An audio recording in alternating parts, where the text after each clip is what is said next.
Joe Hopkins here, and time for another episode of You Need to Hear This Album.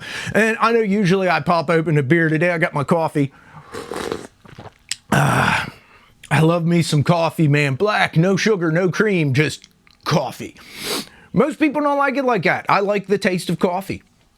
What can I say? Well, anyway, I know for a fact that a good number of you who watch this channel really like the band The Warning. And I know this because every time I do something on The Warning, y'all watch the hell out of it, man. So, yeah, I went back and listened to their very early stuff. Escape the Mind is an EP that was released in 2015, back when these kids were kids, like children. And yeah, why do you need to hear this album? Because if you really like The Warning, and I really, really do, they're one of my favorite bands.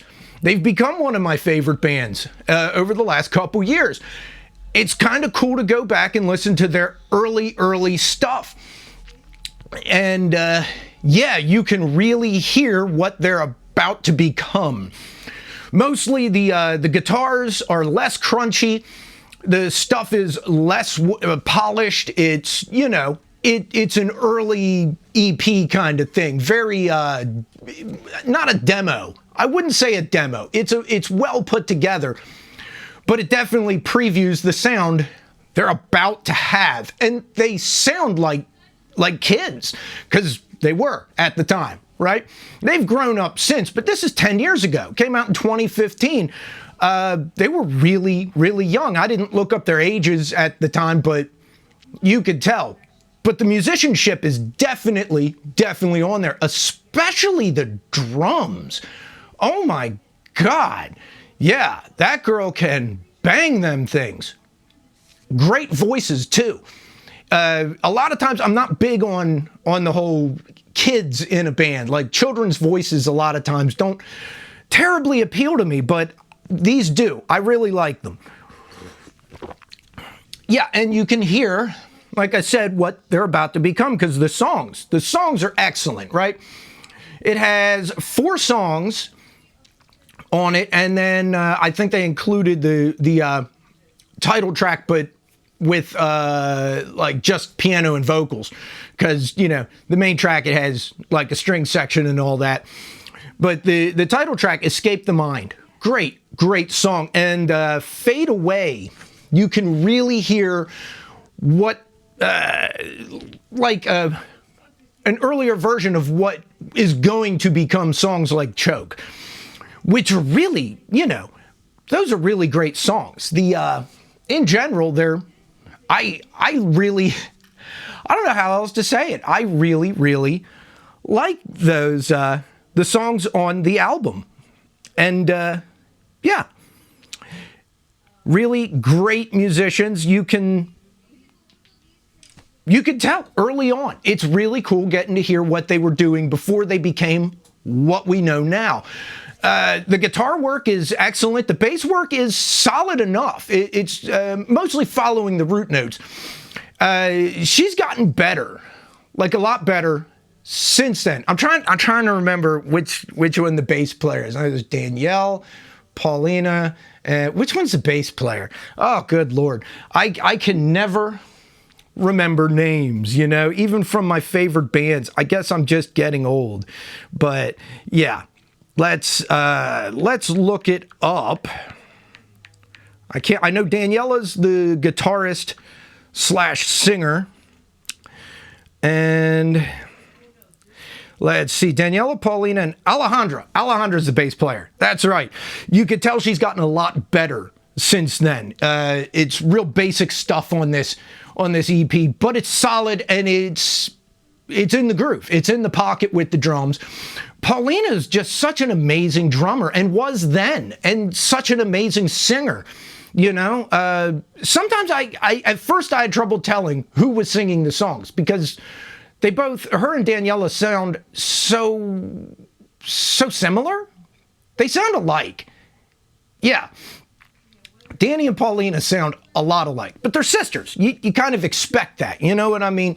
I find that with me and my brothers. You know, they also do music, and when they sing, I sound a lot like them. we're brothers. It is what it is. So I'm not surprised that they sound a lot alike. Now I can tell them apart. And going back to this early stuff, I also could tell them apart. Yeah, I really like their songwriting, which their songwriting was just as solid then as it is now. I'd love to hear them re-record a couple of these songs now, as good as they are now. For instance, Escape the Mind and Fade Away. I'd love to hear new versions of those songs if they ever maybe just put them out as a single or something, or redo the EP just newer, because the songs are there. They're solid. They're good songs. But I do like the way they recorded them then as well. I think their voices have gotten better. Vocally, they're better. Their musicianship is better now. Obviously, they've been doing it. This is 10 years down the road now. They've obviously improved. You do it for a while, you get better. But yeah, if you like The Warning, it's worth going back and checking out their early stuff. Because yeah, it's solidly worth the listen. And of course, they've done 4 albums since then, all of which I really like a lot. You know, like Love, actually, you know. I still think 21st Century Blood is just such an amazing rock metal album. Yeah. Absolutely. I think it's gotten a little slicker since then, obviously. You know, better production. It's more streamlined now.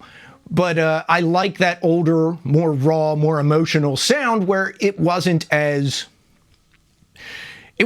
produced, you know? It's not as slick. Escape the Mind is exactly that. It's not a slick album. It's just 4 very good songs. And it's worth a listen. It really is. So go ahead and check it out.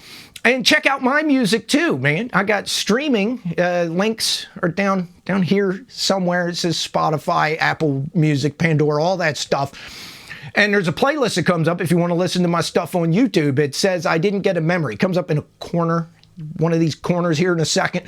And yeah, check out Escape the Mind. You need to hear it, especially if you're a fan of The Warning. And I'd like to... They need to put 1 or 2 of those songs in their live set. Tell me if you think so too. Leave a comment. Should they? Should they put one of their early songs in the live set? And I'll see you guys in the next video. I love y'all. Peace out, baby. Bye-bye.